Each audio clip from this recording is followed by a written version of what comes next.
नमस्कार मित्रांनो, स्वागत आहे आपले post@info या चॅनलमध्ये. आज आपण बघणार आहोत पोस्ट ऑफिसचा PLI-RPLI फॉर्म कसा भरावा. आपल्यामधील पोस्ट ऑफिसचे GDS, BPM तसेच पोस्टल एम्प्लॉई, डिपार्टमेंटल एम्प्लॉई यांच्यासाठी खास हा व्हिडिओ बनवलेला आहे. कारण जेव्हा CPC मध्ये आपण प्रपोजल फॉर्म पाठवता तेव्हा त्या फॉर्मवरती बऱ्याच चुका झालेल्या असतात. तर त्या चुका झाल्यामुळे आपल्याला आपला प्रपोजल फॉर्म हा रिटर्न एसओला येतो. एसओला आल्यावर पुन्हा बीओला जातो. करेक्शन करून पुन्हा वापस आपल्याला तो पाठवावा लागतो. किंवा CPC मध्ये जे व्यक्ती आहेत त्यांना आपल्याला कॉल करावा लागतो आणि माहिती घ्यावी लागते. तर या चुका होऊ नये यासाठी आपण आज काय काय यामध्ये आपल्याला लक्ष देणं गरजेचं आहे ते आपण आज बघणार आहोत. तर यामध्ये आपण सगळ्यात महत्वाचं म्हणजे नंबर 1 वरती आपण हा मुद्दा लक्षात घ्यायचा आहे. आधार कार्ड प्रमाणे ग्राहकाचे नाव आहे की नाही ते पाहणं गरजेचे आहे. कारण फॉर्मवरती बऱ्याच वेळा वेगळे नाव लिहिलेले असते आणि आधार कार्डवरती वेगळे नाव असते, म्हणजे स्पेलिंग मध्ये मिस्टेक्स असतात. उदाहरणार्थ बघितलं आपण, जर हिवाळे आडनाव असेल तर HIWALE असं आधार कार्डवर नाव असते आणि प्रपोजल फॉर्मवरती HIVALE असं लिहिलेलं असतं. त्यामुळं या चुका होतात. तर यासाठी 1 नंबरचा मुद्दा लक्षात घ्यायचा आहे. आधार कार्ड प्रमाणे ग्राहकाचं नाव आहे की नाही ते प्रपोजल फॉर्मवरती लिहिलेलं व्यवस्थित आहे की नाही ते बघून घ्यायचं. 2 नंबरचा मुद्दा आपण लक्षात घ्यायचा आहे की ग्राहकाकडून आपल्याला पॅन कार्ड घेणं अनिवार्य आहे. पॅन कार्ड घ्यायचंच आहे आपल्याला.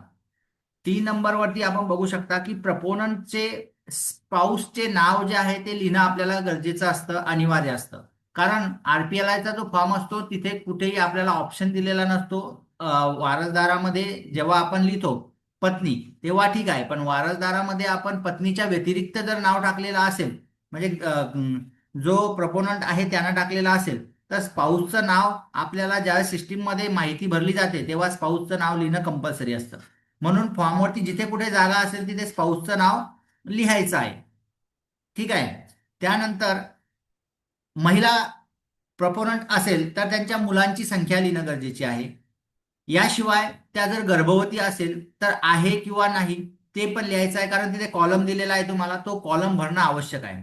जर गर्भवती असेल तर त्या बाबतीचे डॉक्टरचे जे प्रमाणपत्र आहे ते प्रमाणपत्र तुम्हाला तिथे या फॉर्म सोबत घेऊन पाठवायचे आहे. 5 नंबरचा मुद्दा आपण बघू शकता की मोबाईल नंबर आणि email I D. Email I D नसेल तर काही हरकत नाही, परंतु मोबाईल नंबर हा आवश्यकच आहे. मोबाईल नंबरमुळे त्या व्यक्तीला त्यांनी भरलेले जे पेमेंट आहे त्या पेमेंटचे मेसेज जातात. ईमेल जर टाकला तर त्यांना सॉफ्ट कॉपी ही त्यांच्या ईमेलवरती जाते. 6 नंबरचा मुद्दा आहे वारसदाराचं नाव हे आधारप्रमाणे लिहिणं आवश्यक आहे.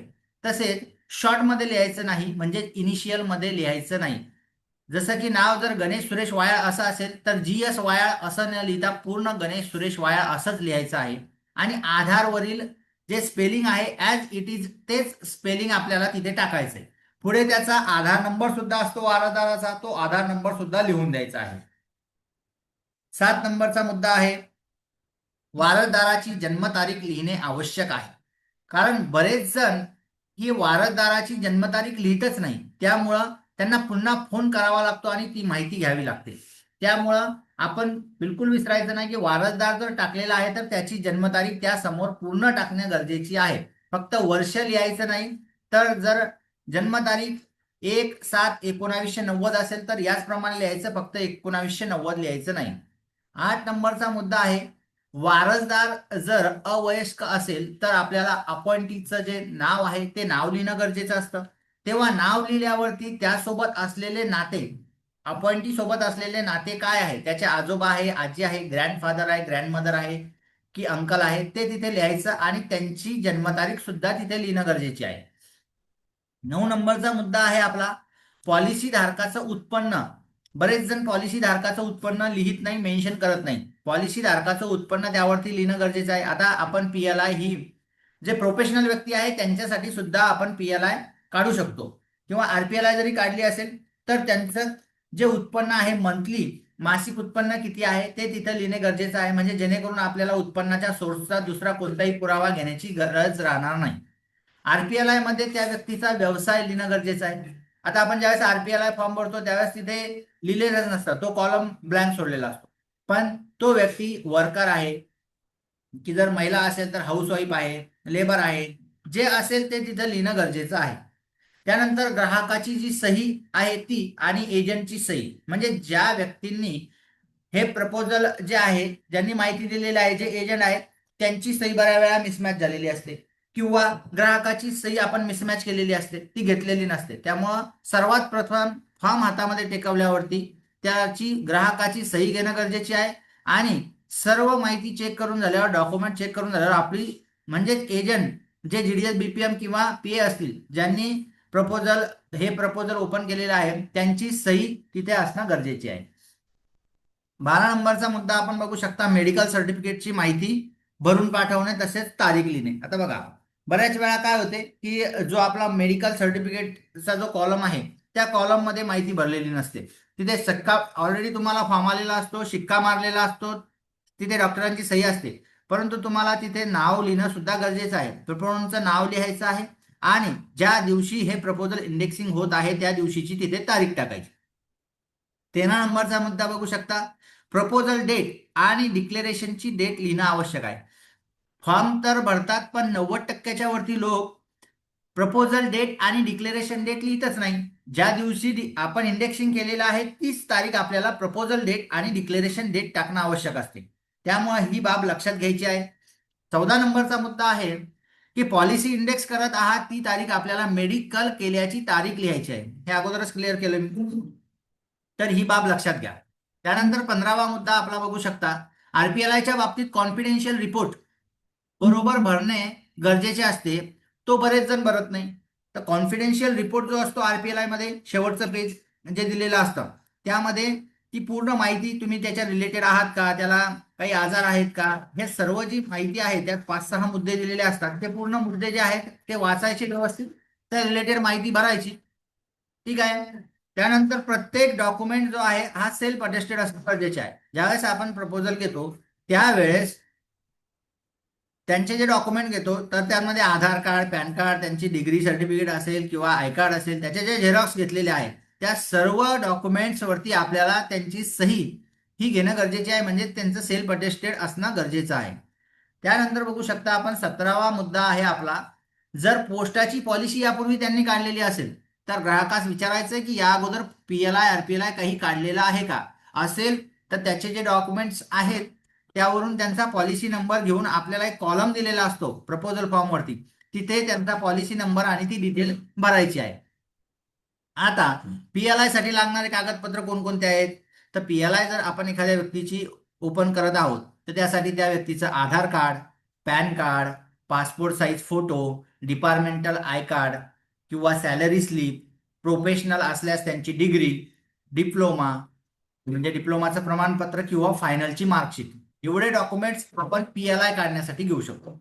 आरपीएलआय काढण्यासाठी काय काय कागदपत्र लागतील, आरपीएलआय काढण्यासाठी आपल्याला Aadhaar card, PAN card, passport photo, ग्रामीणचा पुरावा जो की ज्यामध्ये आपल्याला रहिवासी दाखला नको, त्यामध्ये आपल्याला रेशन कार्ड चालेल. बरेच जण सरपंचाचा रहिवासी दाखला पाठवतात, तो आपल्याला पुरावा म्हणून चालत नाही. त्यासाठी आपल्याला रेशन कार्ड जे आहे ते रेशन कार्ड असेल तर चालेल किंवा मग आधारवर जर ऍड्रेस असेल ग्रामीण भागातील तर तो चालेल. आता बऱ्याच जणांचा हे पण कन्फ्युजन असते की अंगणवाडी सेविका या तर गव्हर्नमेंटमध्ये येतात, तर त्यांची आपण पीएलआय आरपीएलआय काढू शकतो, काय काढू शकतो, तर आपण त्यांची पीएलआय काढू शकत नाही. अंगणवाडी सेविका आपल्याला पीएलआयचा जो आपला क्रायटेरिया आहे त्यामध्ये येत नाही, त्यामुळे त्यांची आपण आरपीएलआय काढू शकतो. जर ते सुद्धा ग्रामीण भागातील त्यांचा पत्ता असेल तर आपण आरपीएलआय काढू शकतो, किंवा त्यांची डिग्री डिप्लोमा काही झालेला असेल तर मग त्यांची पीएलआय काढू शकतो आपण. आता बरेच जण रिवायवल करताना कोणकोणते डॉक्युमेंट्स पाठवायचे या संदर्भामध्ये पण थोडे कन्फ्यूज असतात. तर आपण ज्यावेळेस रिवायवलसाठी एखाद्या कस्टमरची मागणी येते तेव्हा आपल्याला सीपीसीला काय काय डॉक्युमेंट पाठवायचे, तर त्यांचं आधार कार्ड घ्यायचंय, एक पॅन कार्ड घ्यायचंय म्हणजे त्याची झेरॉक्स, तसंच त्यांचा जो बॉन्ड आहे त्या बॉन्डची प्रत आणि रिवायवलचा आपल्या एसओ मध्ये एक फॉर्म मिळतो, तो फॉर्म भरून घ्यायचा आहे आणि एवढे डॉक्युमेंट रिवायवलसाठी आपल्याला सीपीसी ला पाठवायचे. त्यानंतर मॅच्युरिटी करताना कोणकोणते डॉक्युमेंट पाठवायचे? त्यांचा आधार कार्ड, पॅन कार्ड, त्यांचा ओरिजिनल बॉन्ड, प्रत नको इथे, ओरिजिनल बॉन्ड लागेल. रिसीट बुक म्हणजे जे आपण त्यांना बुक पाठवलेलं असतं ज्यामध्ये ते पेमेंट केल्यावर रिसीट चिटकवतात, ती ओरिजिनल रिसीट बुक. तसेच त्यांचं बँक पासबुक जे आहे त्याच्या पहिल्या पानाची झेरॉक्स किंवा मग ब्लँक चेक असेल जो कॅन्सल केलेला तो, आणि त्यासोबत आवेदनपत्र म्हणजे मॅच्युरिटी फॉर्म. एवढे डॉक्युमेंट त्यासाठी आवश्यक असतात.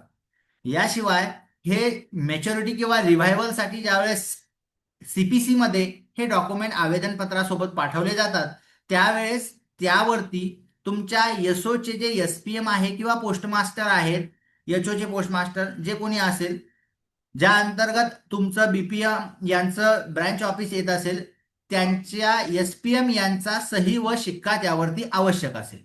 ठीक आहे, एवढ्या बाबी आपल्याला लक्षात घेणं गरजेचे आहे. ओके, धन्यवाद.